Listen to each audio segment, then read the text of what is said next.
very proud of how more comfortable I am now than when we first started. When I think back to that, I was so like uptight. Yeah. I feel very like, I don't even think twice about it now. I'm just. That's so true. You did. Yeah. There was a lot of questions before. Me like asking like, what do we need to be doing? Yeah. Just like nervous questions. Yeah. You know? Yeah. You've come a long way. Thanks. How'd you get there? Just, I think exposure therapy, just doing it. Yeah. Yeah. And I don't know. We've been doing this for a while, and I feel like your personal, like the more things I deal with personally, I'm just like, I don't care. I don't care. And I don't think anybody else cares either. Right. So. I remember we had this conversation in the old space where I was going through like, and I'm still something I'm struggling with, but just like image. My therapist is like, well, have you been on camera more lately? And I'm like, oh shit. Yeah. Mm-hmm. But now like today I had Whoville hair and I was like, I'm going to throw earrings to match that. I'm not going to change it. I love it. Because this is our space, so we should just be us, you know? Yeah. No, it's way more comfortable now. I'm so glad. I don't care. Like, for a minute I was like, if you post a reel, don't include me in it. Right. Because I was like, I need to work through this. Yeah. And it doesn't bother me at all. No. That didn't take long, by the way. It was like a week later, you're like, I'm good. It's like my job. yeah, that's true. No. So I want to, before we get into our wonderful freaking guest who I love so much, I just want to see how you're doing. I kind of want to hear a little bit about that thing that you went to where there were drugs. Oh, it's so funny how you word that. The Psychedelic Science Conference. Yeah. Yeah. No, it was amazing. It really opened up, it strengthened passions that were already there for me. I did a palliative care and end of life training. Like using psychedelics for that. And it really, they talked about dying well. And the whole time I was thinking, why are we not doing this sooner so we can live well? What do you mean by that? Well, it's the goal when you're working with someone that's end of life or palliative. It's the goals of therapy is very different. It's really about them understanding themselves in this world and what does it mean to die. And thinking about how I was like, why are we not doing this way earlier on and figuring out? Because think about if you've dealt with your understand of dying and death and you weren't afraid of that. How you could live differently. Oh my gosh, yeah. Yeah. Like understand and be at rest in your soul about that. It's just, I'm like, man, we could all just live. It'd be a better world, I think. And so it really, these things already like very much interest me and it's been a part of my work, but like spirituality, existential thinking, just the whole, who are we? Why are we here? What's the meaning of all this human thing we're doing? Yeah. And then death and dying, my dad dying really forced that one to come up and for me to look at it and see what I thought about it. And so being at the conference, it was beautiful to see. We had the Burning Man group of people, and then there's therapists and practitioners, and then doctors, and then we've got researchers, and then we've got business developers. And so it's like 11,000 people, but this plethora of it's great people watching. Yeah. But to hear and see like the things, there's a lot of research being presented and like showing us where we are in that research and what they've found around things. I have a picture of it and I think that really resonated with me. It was a picture where it was a research center. It was the first group psychedelic like medical setting for psilocybin for people with cancer. Oh, wow. And it showed like a room and they just are talking about all these different, it just really made me light up with ideas. I'm even more convinced that group work is like, I love it. That's my favorite, but that is a huge thing that I know will be something I do and like bring it more into the work that I do is that besides making it more accessible to people as far as like pricing and things like that, but it just provides just a different level of healing. I want to be in on that group. Yeah. So that is something it took like being around that many people I was there for 8 days. Mm-hmm. It takes a lot out of you. It's exciting energy, but you don't really get that downtime. And so I've been back for a few weeks now and really just getting Soaking it settled in. and rooted back in here of like, what do we want? So it feels exciting now. I love that. And thinking about that many people in that arena, like connecting, like you just know there's going to be a bunch of neat, really awesome things that come from those kinds of minds. Yeah. And it's cool that 11,000 people were on board with psychedelic medicine. That's pretty dope. Yeah, exactly. And to see and be learning from people that we read the books, we're reading their books and then they're standing in front of you, and people in the psychology field that you learn about in school, they're there in front of you teaching you. And it was just really, it felt like I was witnessing history. I was like, I'm a part of this thing happening that feels really cool. So I'll be interested to see the next conference they have, how far we've come. Dope. So, yeah. I love that. Thanks for asking about that. Of course, I've been like, and I want to know more every single day. Yeah. Yeah, I just wanted to ask because I thought that was really dope. No, thank you. Yeah. I appreciate it. So our guest today, the wonderful Ritu Tirthani, she is an amazing person. I can gush. She's one of my dear friends, but tell me your thoughts on. No, she was nervous when she got here. As they always are. Yes. They're always like, can I bail? Yeah. It's like, you're going to make me cry. And so I was wondering like how it would feel for her to be talking about, or if she would be able to talk about some of the things maybe she wanted to. But I opened right up and shared, and the fight in her to just live her life. And there's like, as she told her story and it unfolded, I was like, that fighter in there just got layers pulled away with everything she was talking about, to where it just, more of her got to come forward. And it's like, there's just times where I try to suggest to clients doing some of the things she was doing on her own, and to say she's never been to therapy. I'm like, you have, like, I was impressed.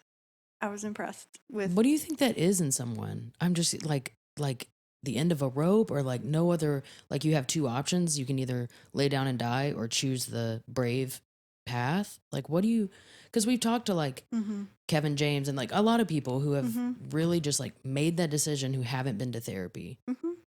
I think it's different for everybody, but I think, there's a level to where we get to a point we can't stand it. I think that threshold is different for everybody. Yeah. Right. But I also think there's just, I call it our knowing self. When we get connected to that, watch out. It sounds like that's what she was able to do, and regardless of the situations that created that for her. Yeah. Yeah. I mean, I've got to see her on stage before I met her today, and she's a little firecracker, and that's what we got to see, a little bit of that, and how, like, that's something in there it's not a skill that you hone. It's something you have. And then it just grows from there. So I think she just has that spirit that got her going. Yeah. 1,000%. It's like, you can't keep me down. Oh, it's so real. Yeah. She's one of my favorite people to go to, like with anything. Because the way that she's just like, it's okay. I'm like, it is okay. It's kind of like my mom could do the same thing for me, where she's like, it's cool. And I'm like, it is cool. Ritu has that same spirit of like, why are you worried? I'm like, oh shit, you're right. So you're going to love her. Please follow her. Also, we talk about something that I wanted to bring up. We talk about float. Ritu has done it. Melanie has done it. I've done it. Everyone's like doing it. We're all doing it. Everyone's doing it. Have you done it? Have you? Go do it. Go do it. It's so good, bro. Every time someone brings it up, I'm like, I want to get back in there. Well, I'll even point out, when she shared her story, she was scared to do it. It was not pleasant when she first did it, but she talked about how it brought up like emotional things for her, and she still goes and does it till this day. Right. So there's something good there. So it wasn't bad enough that she wouldn't do it again. It was helpful enough. Yes. She wanted to try it again. Yes. Yeah. And you'll love it too, we promise. Go to Float Nashville.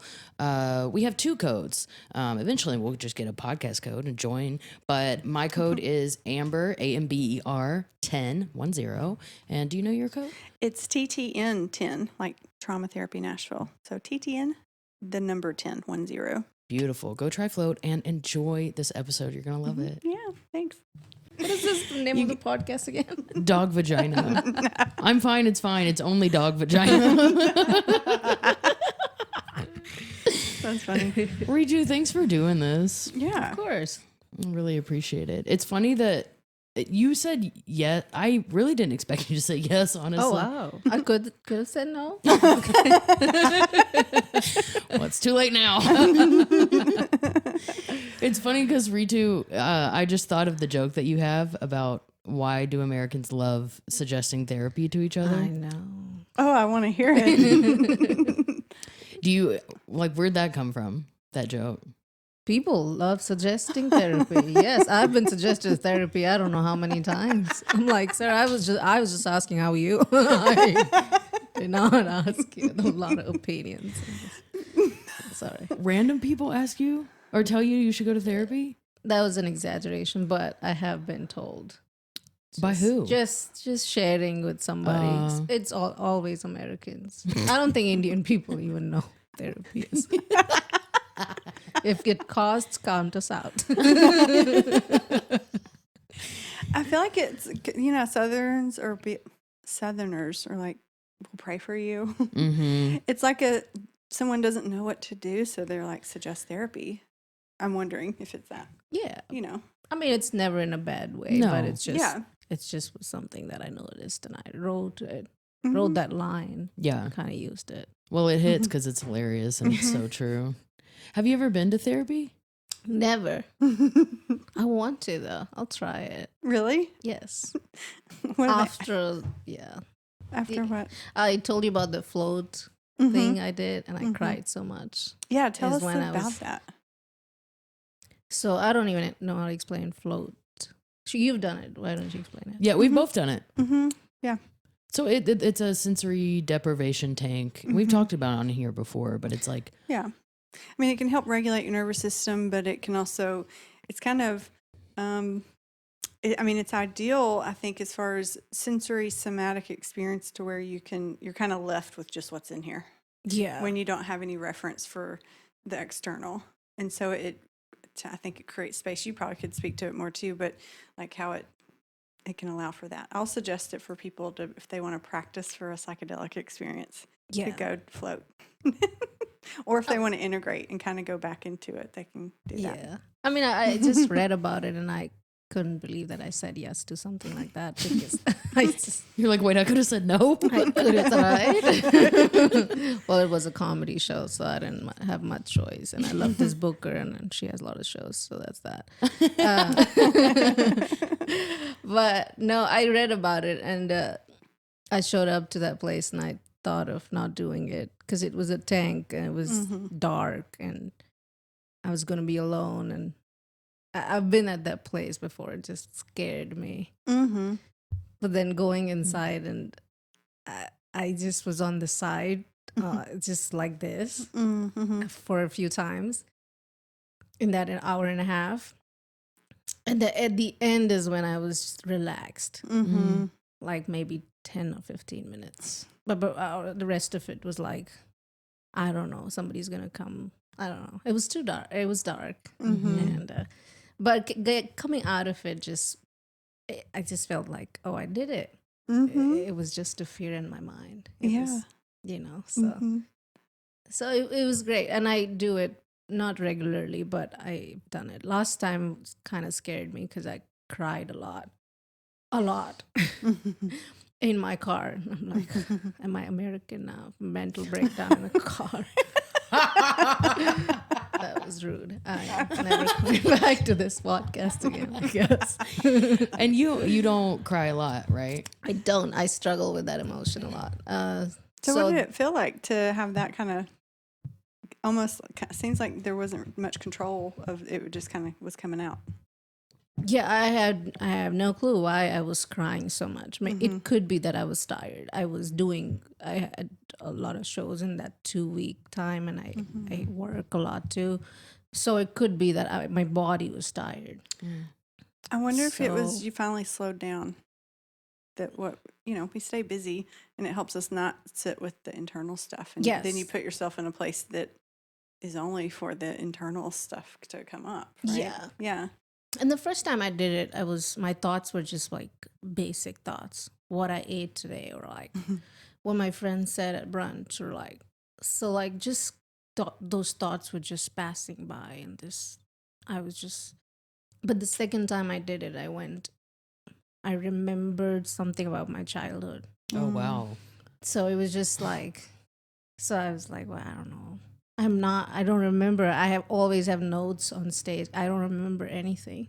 Wow. So when people talk about childhood memories on stage, comedians, I'm like, how do you even remember? I just remember where I was born. I don't remember anything else. Well, that place kind of made me remember. What did that feel like, that coming up? It was weird. But it felt good to just give that thought a thought. I don't know. Yeah. To let it take up some space. Yeah. Yeah. Yeah. Sometimes you just run with life and you forget that something happened, and you just we don't talk about things in India. I mean, I don't want to generalize it. I don't talk. We're not allowed. Like, not allowed is not a good word. I was just never taught to say it out loud.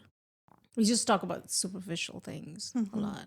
So do you feel like that's cultural? Cultural, I think. Or was it more family? I think family, I would say. Because I did a podcast last time, and I said something about not being independent or something. And some Indian person said that it's about you. It's not about India. I was like, yeah, I mean, well, things are different. I haven't been home for so long that I don't, things might have changed, and should not generalize.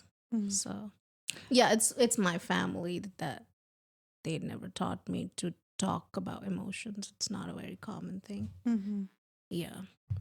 Now that you're like, well, first I want to say that one thing that I love about you so much and that I admire about you is that, oh man, I'm going to cry. Go for it.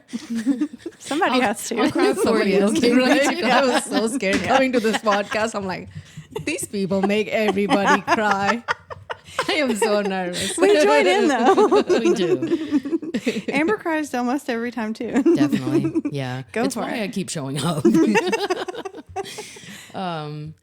It's all welcome. It is. Yeah. I think you, unlike anyone I've really ever met in my life, are just you have such a great ability to take on things that are scary, like things I know from like your past, and then just like you talking about float, where you're like, oh, I read about it in an article and I showed up, and like you mentioned that you saw the tank and that you were going to be alone, and you've been there before, but you just went for it anyway. And you do those kind of things all throughout your life. Yes. And then on top of that, hard things, you're able to just, I don't know how you're processing it, but you're just able to let things roll off your back so easily.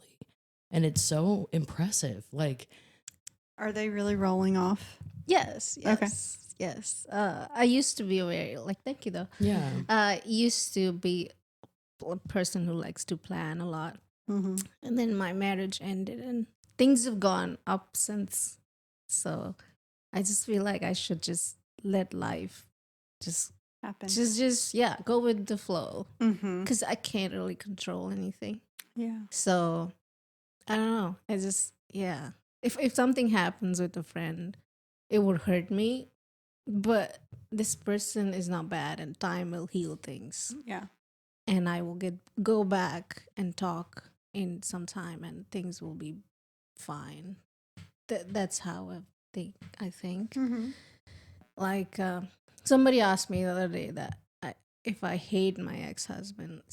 I don't hate anybody. It's a different life. I came to a country for his dream. I was left alone, and but it taught me so much. I wouldn't have been who I am if I was back in India. Yeah. You're surrounded by so many people. You're not alone. Sometimes you want to cry alone. Sometimes you don't want to cry with so many people. But in India, if you're crying with people. You're laughing, you're eating, you're sleeping, you're everything. You have people around you. You're 1 billion people. There's no way you're alone. Yeah. You know. So this country is lonely. It was a very hard first year of my life. I think the hardest year of my life was the first year in the U.S. Yeah. There's every day I wanted to go back. Yeah. How long have you been here? 8 years. Okay. Yeah. And then the marriage started going down, but just getting out of it and surviving. And the first time I think things changed for me. The first time was when I lived alone the first day. I've never lived alone, never slept alone. Wow. Yeah. I didn't have my own bedroom. In India, it's always like, it's not because we're poor, we're rich, but we just don't. Like, we're always with somebody in a bedroom. Yeah. Like, I'm from a very small town in India, so it's kind of so. And then I got married, and I was with my husband all the time, so I didn't know how to be. So the first day, the first night, I slept alone. And I woke up and I was like, oh my God, I am not dead. Oh, there you go. This was just a fear in my mind. And then since then, I've just take things for as they come. I know it's not the end of the world. So that float tank, I was like, I might be bad at it. I might be good at it. But I got to try it to figure it out. You know? Yeah, those experiences seem similar. The first night being by yourself and then being in, you're like, this is scary. But you said whenever you got out of the float tank, you're like, I didn't die, I made it. And it felt that way the next morning. Yeah, so that's what my past. Yeah, when I was looking at the tank, I was like, this is kind of so dark. And, but that's. Can you, like, you mentioned it briefly, but can you tell a little bit about your story of, like, you know, how you moved here and then, like, what that process of, like, the marriage ending and you being on your own was like? Because you lived in Seattle for a while, right? Yes. I moved here for his job, and I couldn't get a job then. So I started working at a gas station for a year. And I mopped and swept floors and to clean the parking lot. It was not something I have seen before. In India, I had a job and my parents had a business. So the first year in the US was working at a gas station and just doing all these jobs. All this kind of job was like, I was like, I don't, you know, but that taught me so much that I respect people who do those jobs now. So everything teaches you. And then my marriage just was not going well. And I tried to tell my parents and they just were like, well, you've made it to 6 years. It's just a few more years now. Who cares? Until what? I'm like, well, it's not a few more years. It's just, so, and it was a weird reason too. So I just didn't know how to explain to my parents about things. So it was just weird. I don't know. I don't want to talk about the reason, but it was just something that I couldn't talk or so I just decided to tell him, and December 31st, I told him I'm going to leave, and I found a place on Craigslist. Wow. An apartment? With 3 dudes. What? Wow.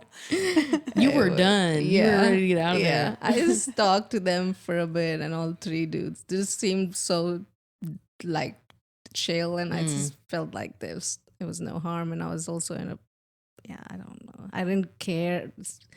Safety was the last thing on earth I was thinking about, really. I just wanted to get out of the house. Yeah. So January 1st, I was in a new place. Oh, wow. It felt. You mean business. Isn't that impressive? Yeah. We need to decide I to do take New something. Year's very seriously. New Year, new me. That quote was made for me. What was your do you remember what you were thinking? Because I'm just so interested in the day that someone decides to change their whole life. It's got to be, I don't know, there's got to be a lot going on up there. Yeah. It was not a decision like that, but it was a decision a year or two that I was talking to him about changing things. Let's do marriage counseling. I really wanted to make it work. I loved him a lot. I moved here for him. I've never moved from a small town in India to another town. Right. So I'm moving countries for somebody meant I really, I wanted everything about this person. And it's just, it didn't, But I don't know. I went through weird phase. I don't know. I just, I was very depressed and so low. And I was just, when you talk to me, you'll be like, why does this person never smiles? I just would never smile. My brain was always thinking about how he does not love me. Or he said he doesn't love me. So it just was, those words just it was not leaving my brain. Yeah. I tried everything, talking to him to make it work. And then a year before I took that decision, he left the house and without telling me. And that broke the trust. Yeah. That was the thing that I stopped trying then. When he left me in a house in a country where I didn't know anybody, and he just left. He said he wanted to figure out things. Yeah. He came back, and he came back with I love you and I want to make it work. But then I was gone. The trust is very important. Love is important, but trust, I just felt like he will leave me again. Or just something happened to me and I was very sure I don't want this. Yeah. So I started learning to drive. I started figuring out things. I didn't do anything by myself. So I started learning everything. And then my mind was December 31st. There's no way I'm going to be in this house. And he knows me so well that he was sure that I'm not going anywhere. So he was as shocked as I was with that decision. When I left with my bag, I was like, this is not even me. Who is this person? And these three men who were doing Craigslist were so nice to me. They were so nice. I would leave the dishes. The next day, he'll be like, we got it. Oh. And we know you're going through something. I was like, I'll do leave the laundry. You'll put it in the dryer. I'm like, okay, now don't fold my underwear. Okay, that's going somewhere else. But I met good people, and I just, after 8 or 9 months, I was able to find my own place, and then I was had a good start. It's all good. Yeah, I know you talked about some of the things you inherited from family around not talking and around emotions and things like that. But you inherited a bunch of other stuff. I don't know whether it's ancestors or just you have a lot in you, power in you. Yeah, I do feel I'm very strong. Yeah, I can imagine when you were describing some of those scenarios, but making that decision to up and leave, to go work at a gas station when you weren't used to doing that, learning how to drive, and it was just But the thing is about life is just when you learn a little thing, something, anything small, and you are able to do it, you get courage. You just keep doing it, and then you do something big, and then you're like, oh shit, there's more. There's more. I will tell you that's not everyone's story and experience to do that. So give yourself enough credit for that. Yes, I do. Those are hard things to do, but you valued yourself by making some of those really hard. I can tell just the way you were talking, you really cared about him. Yes, and that's the hardest decision, if to love somebody, but no, you have to leave because you have to. At that point, you had to say, "I love me more." Yes. A lot of people can't do that. Yeah, I don't think I loved myself before divorce. Yeah. Yeah. There was never a time I was like, oh, I loved the way I look, or I loved the way I am. Anything about me was not impressive for myself. But Yeah. after that, things have been changing. I have changed, and I love myself a lot. And the weird thing about this whole thing is, I love this person so much, but it's crazy. I was just thinking about it last month that he never crosses my mind. Isn't that a beautiful Never. thing? That's Like, so crazy, great. though. Yeah. That's life, I guess. I mean, you love somebody so much, and then you're just over it. You're just like, who are you again? What was your name? It's just like, what happened? But that's interesting. But I guess time heals everything, and I do believe in that code a lot. But yeah, that's it. When you decided to do that, Can you quit asking me questions now? I know, right? You guys should write a book on follow-up questions. I really don't. You can never be a therapist. I'm like, are we up yet? So, 40 minutes. It's been 4 minutes. Come on. when you made that decision that day to like leave, when you told your parents, what was that like? I did not tell them. I was not going to You're like, leave. they think we're If still I married. told them- exactly. I did not tell them. Because they would have. My mom can just tell me everything about the culture and just be like, we don't do it. We don't. What is divorce? Who told you? Just because you're in America, you'll just do whatever they're doing? You want to do this? You want to wear this? You want to do, she's always just this is never going to happen.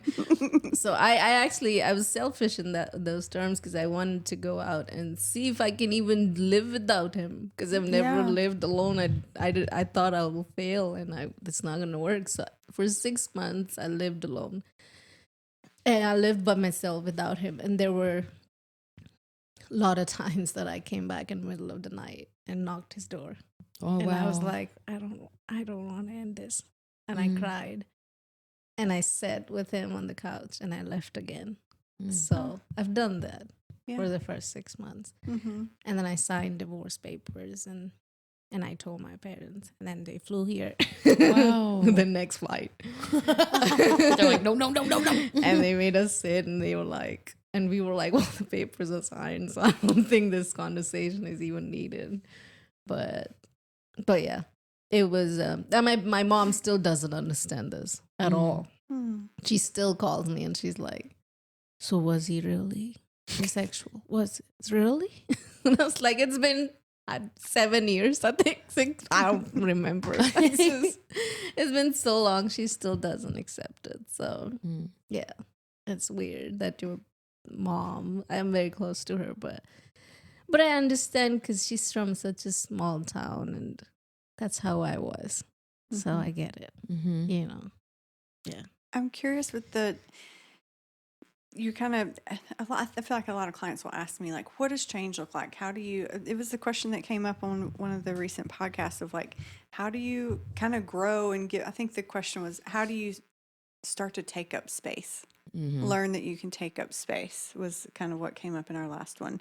And so as you were kind of talking, you're describing very different people when you're talking about before you got divorced, and where everything decision you were making was about the other person and for the other person, and feeling like you weren't receiving anything or very little in return, and then making that decision of I have to care for myself. And I think that's a beautiful statement of like, I didn't love myself until I got divorced. Yes. I think that I'm divorced as well, and that resonates so much with me. Right? Yes. Yeah. And because you kind of, I remember having that like, I can make my life whatever I want. Like I'm blank slate right now. Like, what do I want to do? I'm like, I don't have to have kids if I don't want to. I don't have to get married again if I don't want to. And that was an exciting feeling, but where you are, even though at that realization, to then growing into that. Yeah. Would you share a little bit around what that coming into your own looked like for you? Like, what were the things that contributed and helped that to keep going? Or was there anybody influential in helping you remember that about yourself and encouraging you to take up more space? I don't know how this is gonna sound, but in India, women are not taught to be taught to take their own decisions. Somebody else is taking their own decision, their decisions. So I just have always been somebody who would, if you tell me what to do, I'll do it. Yeah. I don't know what changed and how it changed. Yeah, I'll tell you this. I was always taught that men and women are different. So men are here and women are here. It's a male dominating country, so it's just how it is. It's not bad or good. It's just it takes time to change. Now I think things are changing. But that's what I was taught. So when I got divorced and I started dating other people, and then I saw this guy doing dishes, and I was like, men can do dishes? Oh, what? This is such a big turn on. So just having those, these, we are equal. Like, I don't have to do this. Like, you can do this too. Like, so things like that made me realize that I could take my own decisions and date the people I want. Don't know if I answered that question right, but I don't know. No, that was a good answer. Yeah. There's no right answer. But just, I mean, I know there's no wrong, but I don't think I went somewhere else. But I did realize we're equal. So that took time to realize that we both are equal. And how did you experience relationships differently? Experience relationships. So I imagine you grew up seeing like it's all about like man and getting the say and those decisions. Then you get divorced, and your first experience for seeing these men kind of feel more like in equal roles. Yeah.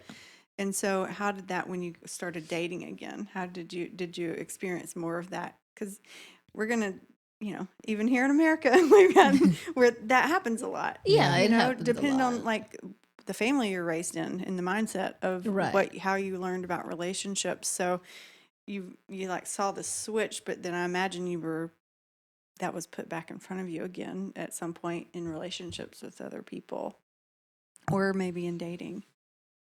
When I was dating, I was not thinking so much about, I was just noticing these little things. I was mostly dating because I haven't had sex forever. So I was just really doing whatever. I was not looking for a relationship. And that's when I was getting relationships. I'm like, of course, when I want. Okay. So... I don't know. I was just, when I got divorced, I was just, I didn't live alone. So it was a journey, and I was switching from one date, like one relationship to another, because I wanted to be with somebody. Because I've not been with nobody in such a long time that I was not trying to be alone. It was a lot. Living alone was enough. So I was just like, okay, let me be with somebody. So for a little bit, I think I did that, and I just was not focusing on anything. But these things I noticed about culture that were interesting. That like, just being equal was just the only thing that I could think of. But during COVID is when I stopped. I had to stop dating. So I was with myself, and I just was, that's when things changed for me. And I was not looking for a relationship anymore. Like, I was looking for just having a bond with the person, and just seeing if we both can build a life together. Like, it could be anything. And it took time. But, You've come such, like, a long way since living in India and then moving over with a husband, being on your own.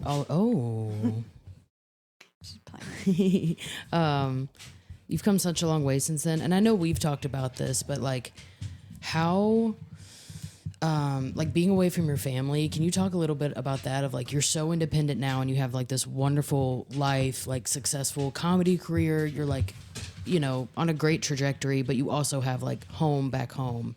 How do you deal with that on a day-to-day? What does that feel like?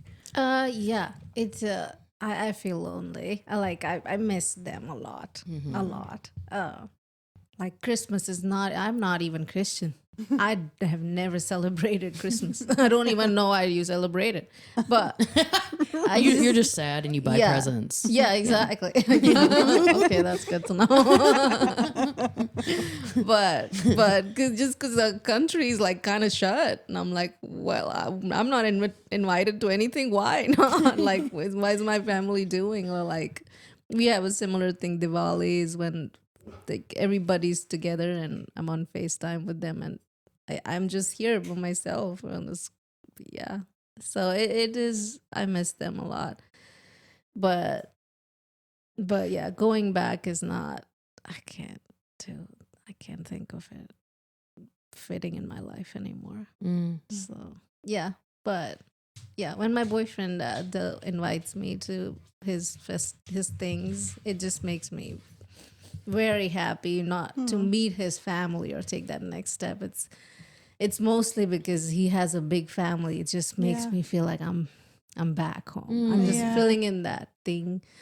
I put loud Bollywood music in my car just to feel like I'm back home. There is no Bollywood night that I've missed in Nashville because I want to be in the middle of it with my people. It just I miss home a lot. Yeah. Yeah. But I mean, as an immigrant, I don't think it's that easy to go back so frequently. So it's just what you have to give up, I guess. Yeah, because there's a lot, and you don't have to talk about this, obviously, but we've talked about it in private, and I just think it's so like convoluted and interesting, like just so like the paperwork of like if you went back now, you couldn't come back to America, right? Something like that. Yeah, some kind of weird laws. Laws. Your country is pretty interesting, but that's. I mean, it is. Yeah, it's not easy, but yeah. Yeah, but just like on a day to day, you like how you deal with it is just like finding your culture here as much as you can. Yeah, yeah. Just going to an Indian restaurant sometimes, just eating my food, but myself. It's just I don't know. Yeah, I mean, I talk to my mom every day.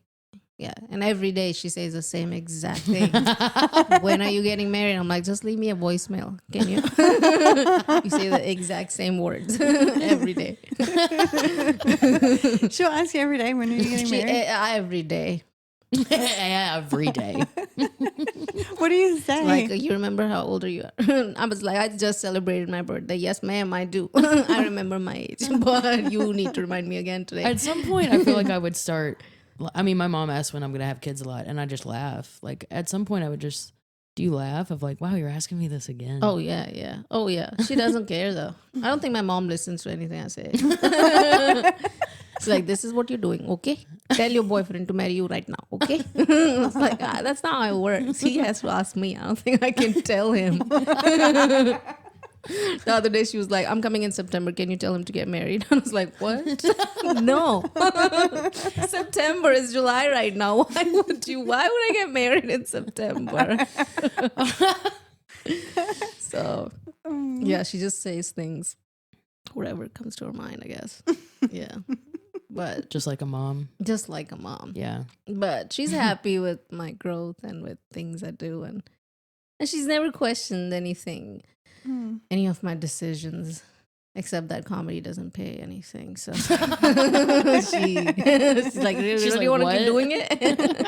How much does it pay today? What did you do? You wasted gas, that's all. It's just she can count dollars. She can convert real quick. It's like, you got paid $40 last time, you got paid $60. Why you didn't do good? Man. I was like, no, that's not how you get paid. I don't even know how you get paid. Sometimes I get paid $10 and sometimes $100, so I don't know. Well, this feels like a good place to kind of. I'm very curious to hear how you got into comedy, where that came into the picture. So after, I'm gonna say divorce like 7,000 times on this podcast. That's okay. Oh, that's fun. But after that, I was just trying to find who am I, or what, like, it sounds so cliche, but like, who am I and what do I like to do? Yeah. So I was going on hikes, like, and I loved it, but that was not something I wanted to do for my career. But then I learned swimming. I wasn't good at it. I learned ice skating. I just learned whatever. Like, it was not like I'm inclined to this thing. No. Anything Google says, or people have hobbies. And I'm like, I'm going to do it. So I really I love learned that. all this, everything. I used to love going to coffee shops. So I decided to buy a coffee shop. I went to interview this person, and she's like, I'm going to hire you tomorrow. You're so passionate about coffee. And she's like, it's $8 an hour. I was like, no, I think I'm going to give up on this passion. She was just like, well, I've never seen somebody love coffee so much. So yeah, so from nowhere, I saw this comedy class on Google, and I was like, I'm gonna try to see what this is. Wow. And how you make people laugh, that's kind of crazy. How is that I thought that was just a thing people do. It's a sense of humor. I didn't know a stand-up comedy was a thing. Yeah. So I just went to this class at Third Coast, and I loved it, and I've never looked back. That's really neat. Isn't she so impressive? Yes, I'm impressed very much. Like, you have this natural healer in you. Like, that's just like fighting, like to heal and live your life for you. Yeah, those words sound good. Do they resonate? Yeah, I mean, yeah.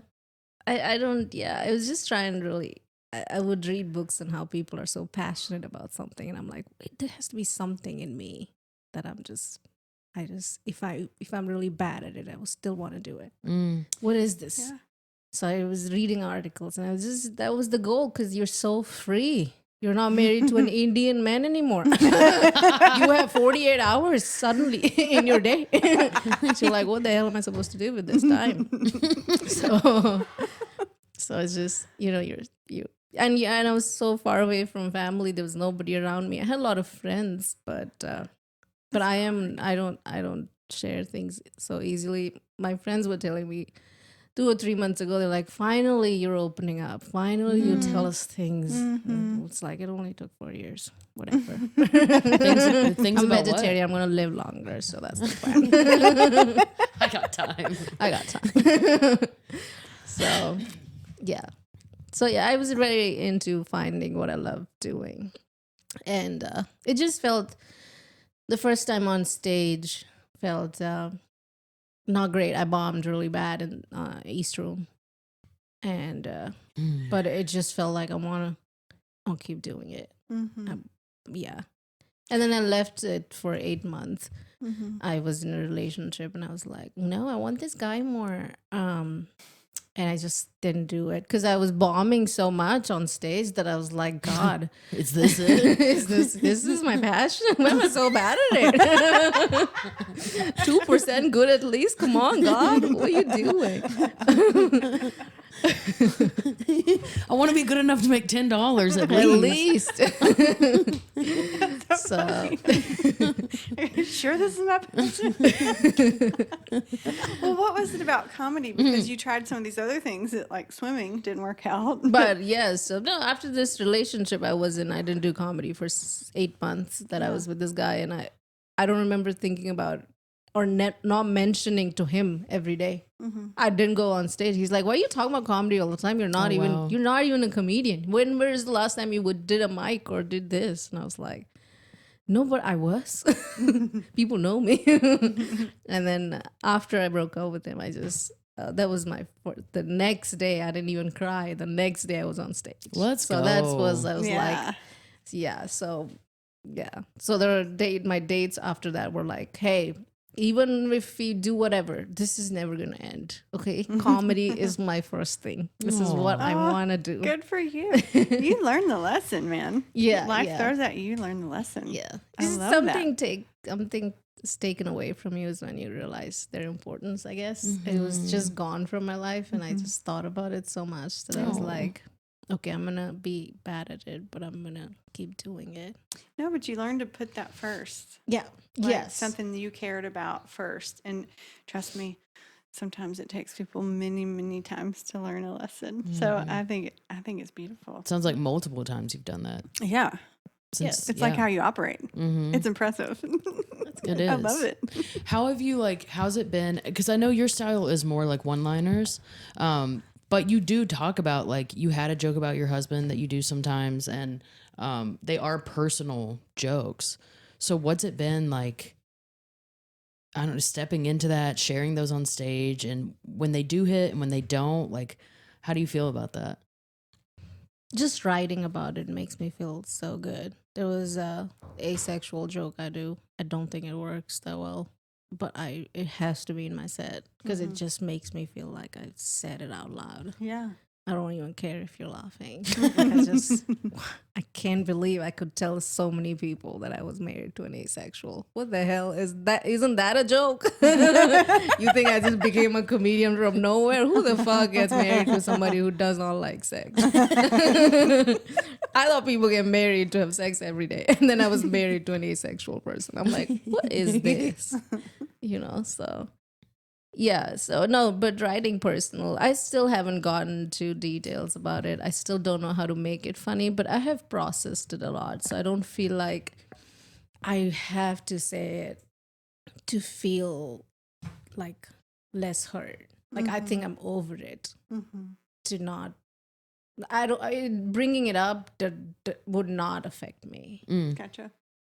So I write it because I see people getting personal. So I'm like, okay, maybe this is finding my voice or something. So I'm just writing things. But yeah, that little one line that I do, it does make me feel good. Good. Yeah. Keep doing it then. And what is it? I know you said that in India, men are more like the voice. Yes. Do you feel like being a stand-up comic, it's like your voice, your rules, you say what you want? Do you have this sense of fuck yeah, I'm doing something different? Empowering. Yeah. I imagine it feels very empowering. Oh, yes. Yeah. Comedy can make you feel like, oh shit, I am the queen, sir, and you people. It's just it is a very it can keep you humble. When you crush, I'm like, oh my God, these people don't even know me. They don't know anything about me. I'm from a different country, and they could laugh. They could relate to me and understand. So it was just, it could make you feel so good. But comedy is also, there are so many men that it's still a struggle. But, I never think of it as not equal anymore. So that's good. Yeah. That I feel if I was doing the same thing before I realized the difference, it would have been so much different. Yeah. I just had something come up as you were describing that. I imagine being on stage and sharing parts of yourself and just hearing people laugh, not to sound cheesy, but it's so universal that I don't know if the feedback from laughter is they get me if you share something. Yeah. But if you spent a lot of time feeling very alone and isolated, that I would imagine being on stage and hearing someone laugh at something when you shared, and for the purpose of trying to create laughter and feeling connected in that way. Yeah. That even when maybe you went home and were alone, but that can feel very connecting, I think. I would imagine. Do you think comedy on stage feels connecting? That's a good question. Yeah. You know what? It's kind of surprising because it's kind of when you do your set and then someone comes up after and is like, hey, that joke about, and then specifically says a joke, and you're like, I said that? And in that moment, I'm like, wow. I recently had this girl come up to me crying after a set and was like, I have one tiny little joke about being a bisexual woman with a man, and she's just sobbing, and she's like my family, we're not allowed to say those things, but it was just so cool that you were able to say that. And I'm like, you got that from that joke's 4 words or 5 words, and so those are the moments where I'm like, wow, this was really making, it's not just up there performing, people are really listening and yeah. connecting. And I think that's why we like the celebrities we do, you know? So I do think Yeah. it's connecting. Well, I think even the way you you dance on stage and the things that you do say things that people can't or won't or don't say, but it's very permission giving. Yeah, that's it. I've Yeah. heard that before. I feel like I'm not saying anything crazy, but I guess. Well, would you say the microphone being on stage gives you some permission to say some things that people can't say, especially when it's layered with the humor? Yeah. Yeah. Because you don't be like, I'm just kidding. Mhm. You Yeah, know? And for it's- sure. So yeah. many people say so many things in America and just kidding. I'm like, excuse me, sir, you just heard me. You Yeah. said just kidding. Not only on stage, in real life too. People love using this JK or whatever that is. Yeah. And LOL, my God, half of the text of that. But microphone makes it. And yeah, the first time I did comedy, it was just like, oh shit, I have opinions and I can say it out loud. What? I'm gonna do this forever. This Yeah. is great. You know? So yeah. But I never write. I don't know if that's a good answer, but like I never write to give a message or like to tell my story.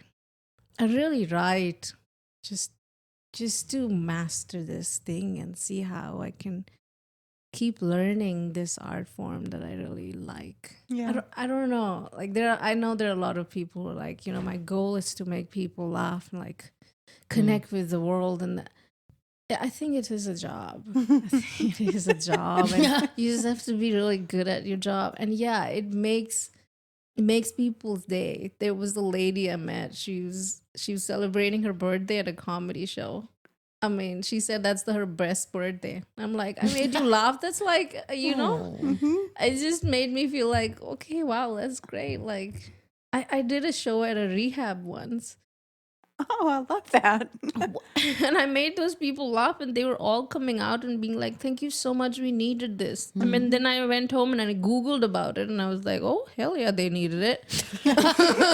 Wait, you I were at a don't know. rehab and didn't know I what just it got a show. It was a well-paid show. I was like, I don't even care where I am. But I showed up, and they were into it. They were like, because I don't think there's much entertainment at a rehab center.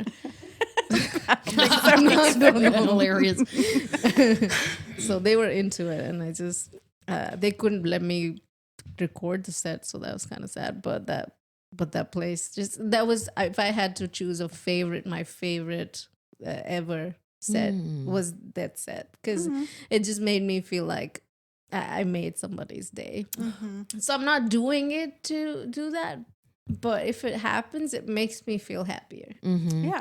I think there's something so, like, I'm listening to you, like, spiritual in comedy that we don't really realize, because like a nurse, you know, they'll have a calling and they'll be like, I am physically giving back to people, or a teacher, you know, or I don't know, like, it's still a calling. But with comedy, I feel like it's so solo. You're like, I'm doing this because it's in my heart and I just want to like perform. I just want to perform and get up there. But by way of doing that, you're like healing people. I think it's really dope that I don't really think about that until someone comes up and is like, I really needed that. Yeah. Yeah.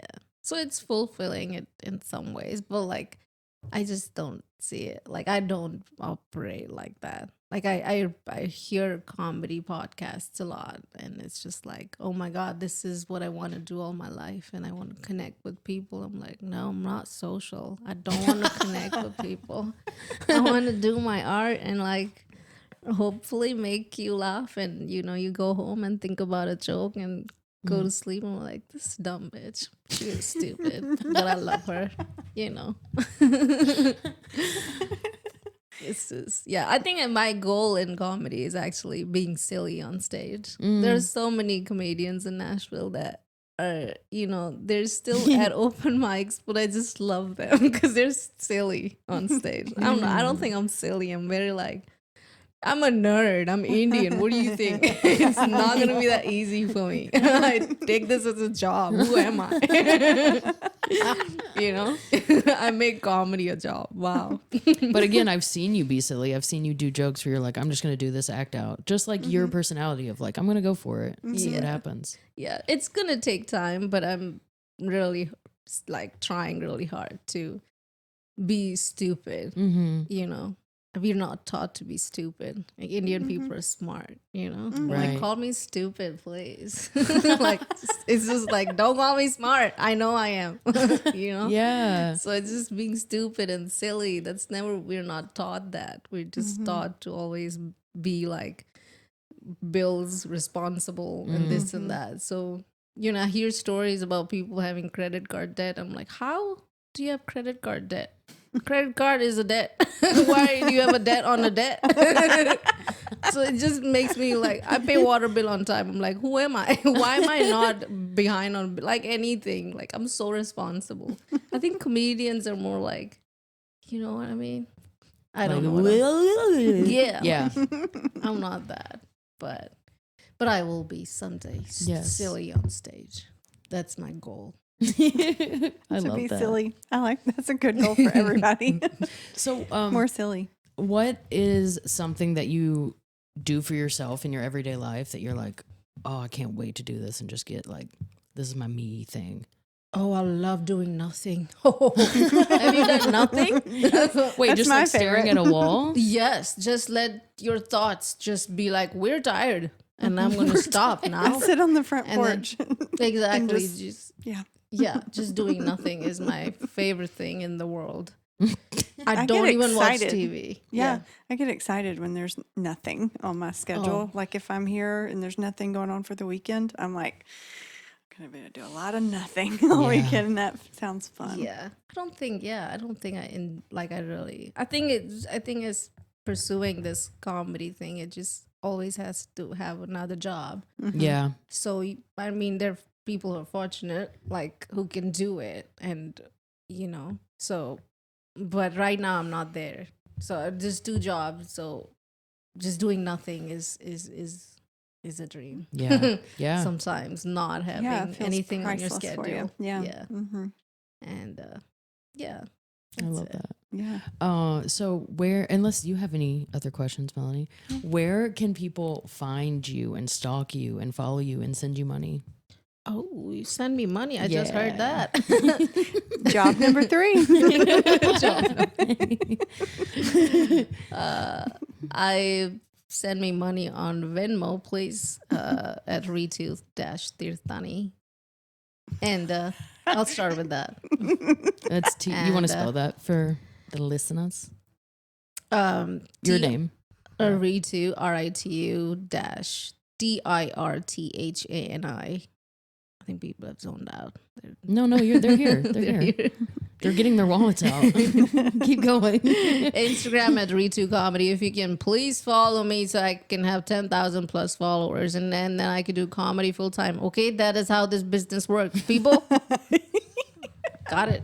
Okay, that's how it works, right? That's how it works. Amber does comedy full time. Okay, that's how it works. Social media, 100,000 plus views. You got it. Okay. Giving secrets out. Shit. I like- Everybody's gonna be a full time comedian now. Thank you for coming and doing this, Ritu. I know. This Thank was fun. I was nervous for no reason. Yeah. That's normally what people they say. say. This was fun. Oh, the dog's licking you now? And that was not fun, but You're awesome, and I really appreciate you guys were Thanks for being awesome. here. Thank you so Yeah, much for thanks for having me. coming. This is such a cool setup. You should see her place. It's so beautiful. Thank you. Thanks for listening to I'm Fine, It's Fine podcast. I am trauma therapist Melanie Reese, and you can find me across all platforms at Trauma Therapy Nashville. My name is Amber Autry. I am a comedian here in Nashville and internationally touring. You can find me on all platforms at Amber Autry Comedy. And while you're at it, make sure you're liking, subscribing, sharing, rating, reviewing this podcast. I know that sounds like a lot, but it helps so much. And we're having a good time. We're healing. It feels good. So just like just a little extra sauce, sharing it with a friend, rate and review it. It really helps, and we appreciate it. Yeah. And if you have a topic or conversation that you want to hear us talk about, or a story you'd like to share on your own, shoot us an email at imfinesometimes@gmail.com. Thanks so much for listening.